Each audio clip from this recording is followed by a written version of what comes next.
Good morning. Welcome back to the broadcast, Retirement Network.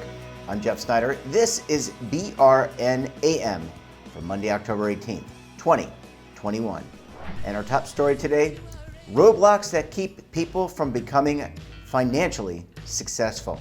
Well, joining me now to discuss this and a lot more, George Grombacher is Chief Community Officer for Money Alignment Academy. George, great to see you again. Thanks so much for joining us on the program this morning. Yeah, great to see you too. Thanks for having me back. Yeah, so let's talk about roadblocks. I mean, we all have them, external and internal. Sometimes we're our own worst enemies, George, when it comes to diet, exercise, loving a loved one, or financial preparedness. What can you say? What can you tell us about this? Yeah, I think that we've all become more aware of the different biases we have and blind spots and all those kinds of things. And we're all probably acutely aware that there's an infinite number of opportunities to screw up our financial lives. And I speak from experience on that, certainly. Yeah. I heard somebody talking recently and they said, it's not enough to know, you have to know how. I was like, wow, that's a really cool and clever phrase. And I thought, and the more I thought about it, I thought, well, you know what? It's not enough to know, but it's also not enough to know how. We also have to be able to actually take and apply and then make it sustainable in our lives, because I'm sure there's a lot of things that you used to do. I used to be a tennis player. That was my identity. So I learned how, I did it, and then I did it. So today I'm just a person who used to play tennis. So and the same thing goes for personal finance and weight training or having a good diet and exercise program. You got to know how to do it. You have to know how to do it. But then, am I actually doing this sustainably, consistently in my life?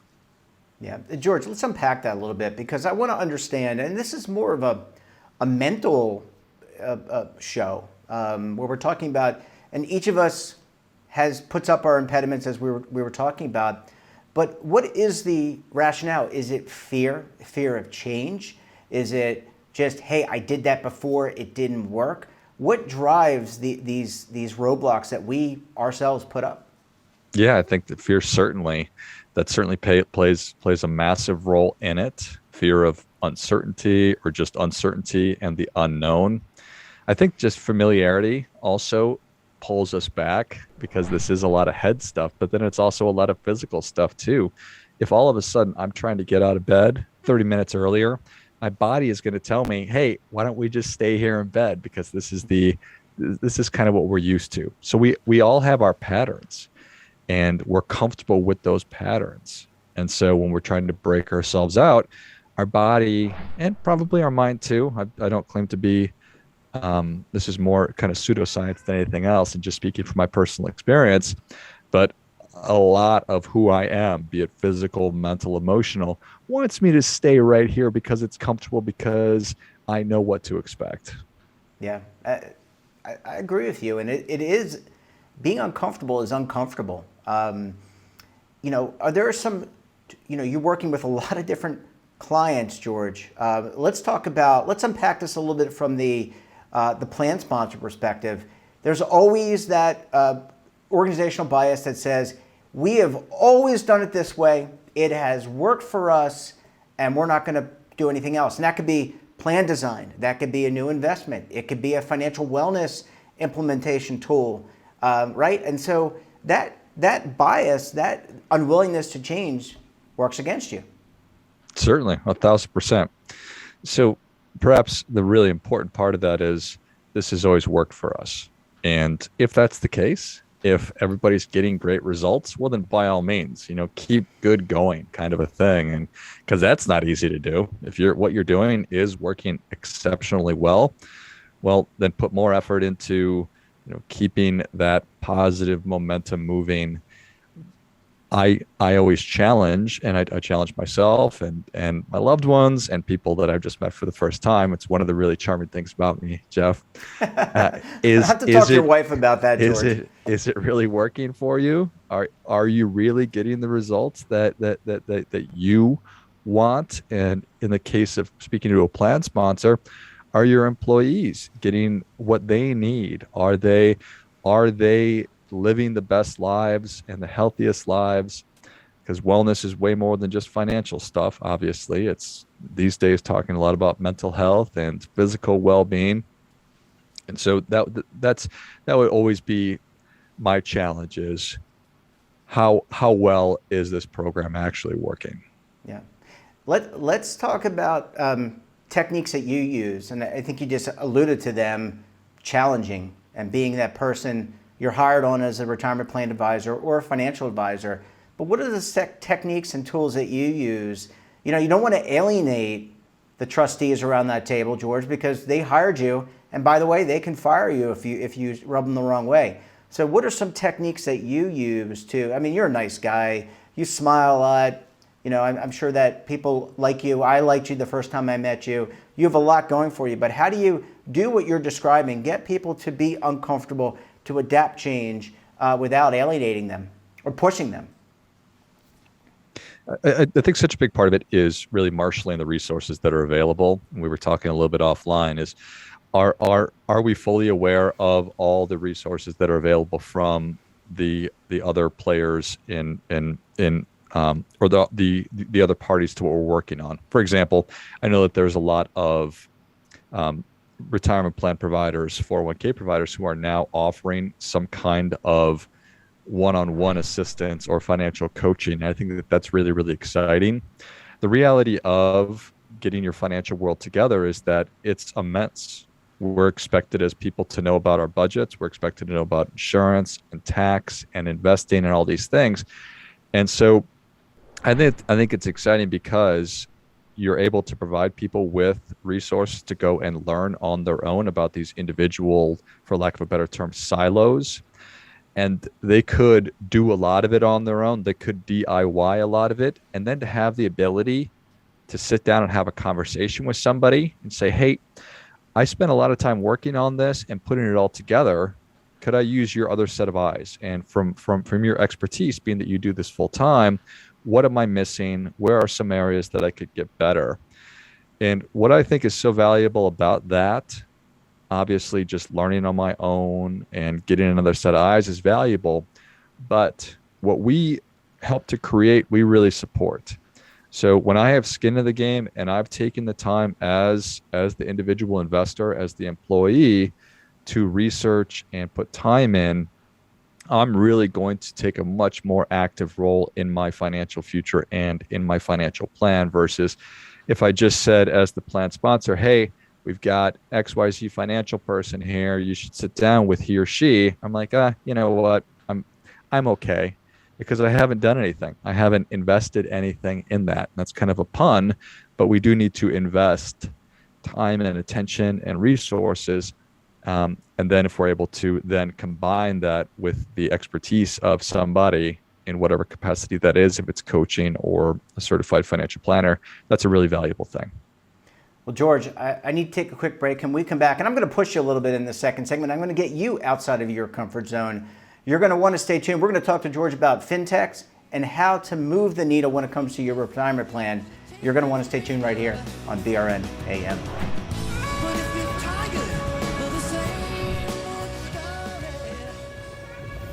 Imagine a new television network that will make you richer, healthier, and in control of your financial future.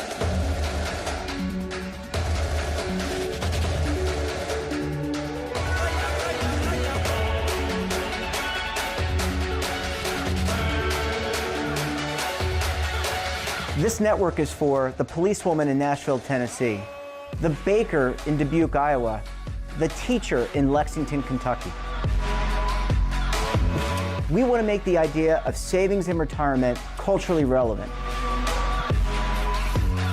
But what do you see as a defining issue of the midterms, especially for the smaller businesses? I mean, they are the lifeblood of the American economy.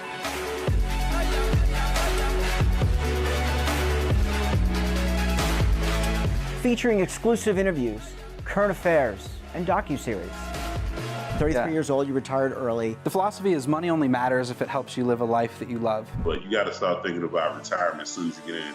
The Broadcast Retirement Network will drive very high engagement with premium partnerships. So this isn't retirement and savings for your parents or grandparents. This is for all Americans. And we're going to change the way you think about money.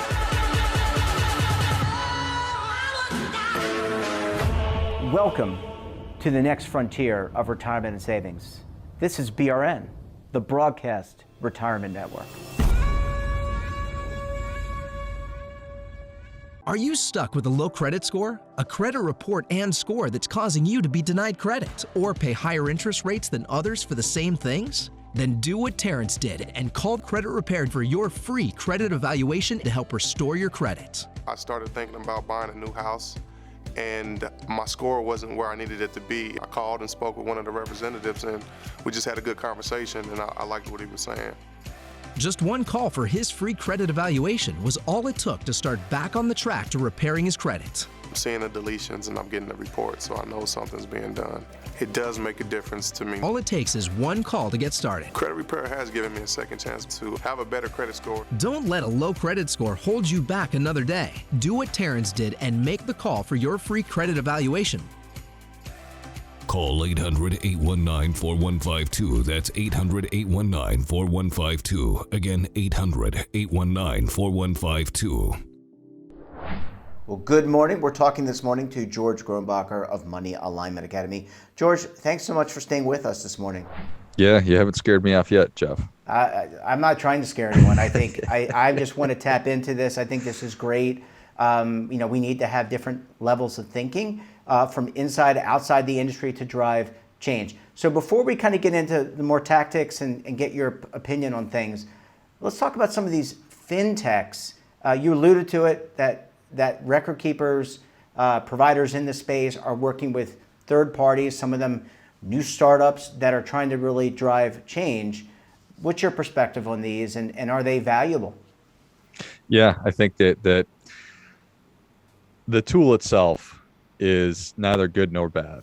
I think that let's just use the example of some kind of a company that is bridging the gap between financial CFPs who want to talk to more people and employees who potentially want to talk to financial planners, but in the wild, they would never just connect on their own, because something like 80% of human beings in America will never talk to a financial advisor. So there's obviously a cost to that. And so somebody is absorbing that cost. So if that's the record keeper that's passing that on to the participants, or if it's the plan sponsor, that right there is an interesting conversation, is who is paying for this service. And if it's the employees who are all paying an equal share, well, then we need to figure out, are they actually using this, and how do we do a better job of getting them to use the service? Because then if we're just throwing it on there and people are paying for it but nobody's using it, then that's a fool's errand. And I think that it's probably not, then it's a bad thing. But if we are figuring out as a company and as employees that this is something that we want, and then we find there's this provider out there that can make this easy, and they can vet these advisors so that we know this is how they operate, this is the questions they're going to ask, this is the products that they're going to recommend, or whatever the case may be. They're fiduciaries, they're not fiduciaries, whatever. If you can bring that all that together, well, then that's a really powerful thing right there.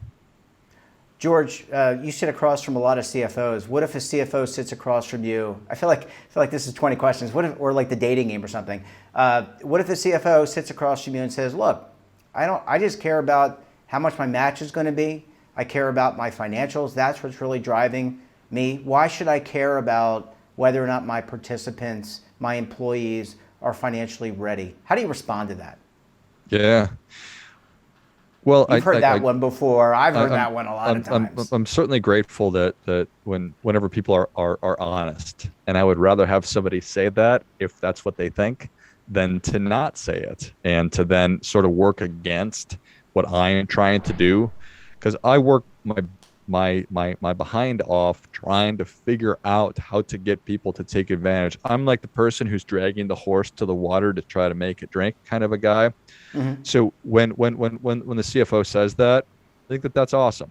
And then you can certainly, this sounds like a data-driven person. You can talk about the cost of absenteeism and presenteeism and just the immense cost. I read some survey from Brightplan just the other day, and it was this massive number, like this huge number, that the cost of the financial cost that having employees who are struggling financially has on a company. So you can bring the statistics to bear if it's somebody who is data driven, and perhaps that will wake them up. Or when I say wake them up, that will bring them around to my way of thinking, assuming that my way of thinking is the correct way of thinking. But there is certainly a financial case to make. And I also appreciate when the CEO or CFO or somebody says, it's really not my job. I'm not matriarchal. I'm not patriarchal. I'm going to let these people do whatever they want to do. I read recently that 80% of employees would like to have some kind of a financial benefit as part of their employee benefit package. So that just suggests to me that this is something that we should at least entertain and we should at least have a conversation about, particularly if there's not a massive outlay of your resources as a company in the form of your time, your attention, your money, and just take your employees' temperature. Do they have a desire to do this? Because that's kind of it right there, right, Jeff? It's like we all have a choice. So you can choose to look at this and to do that. And if you choose yes, and you say, I want help here, well, I think that it's an opportunity for the plan sponsor to deliver solutions and to see how it goes. And by the way, I'm not against anything you're describing. I'm just trying to play devil's advocate. Sure. George. Sure, Jeff. No, come on now. I think we should, I am completely on board with, I think you need to do these for a lot of reasons. But let's talk about advocacy and human resources. The human resources component was often pushed aside and not thought of at the same level as the CFO or the chief operating officer or the CEO. But he or she, they, as the HR person, really describing all the things that you were describing before, they are advocates for saying, hey, culturally, we need this. Culturally, we have a lot of people who have student loans. Culturally, we have people who have financial needs. They have child care issues, all those things that are weighing heavily. So those people are becoming advocates around the table, the fiduciary table. Yeah. It certainly did used to be that HR was just the party people and the police. And my wife loves when I talk about that because she is an HR leader. And so I have a personal connection, but 100%. They deserve, I believe, to be at the table. Again, assuming that you believe that your people are in fact the most important or one of the most important aspects of your business. Why not have the people who are in charge of helping those people to flourish and to thrive be part of the executive conversation? It certainly does make sense to me. Now, I work with a lot of smaller companies, and so the CEO is sometimes the CFO and is sometimes the HR person. So it just depends on what the company is. But without question, I think that you've seen and we've seen the industry really step up and provide amazing training and retooling and new skills so that these folks, HR professionals, are able to be proactive and strategic and can bring immense benefit. Yeah. Well, George, I think we armed some people with some tools, tactics, and tricks of how to move the needle, even if it's incremental. Every little step forward is a positive step as long as you're not going backwards. George Grombacher, we're going to leave it there. Thanks so much for joining us on the program, and we look forward to having you back on again very soon. Thank you. That wraps up this episode of BRN AM. Have a topic of interest, someone you think we should talk to, drop us a line. And don't forget, for all the information in retirement markets, technology, personal finance, so much more, check out today's edition of our daily newsletter, The Morning Pulse. We're back again tomorrow. Until then, I'm Jeff Snyder. Stay safe, keep on saving, and don't forget, roll with the changes.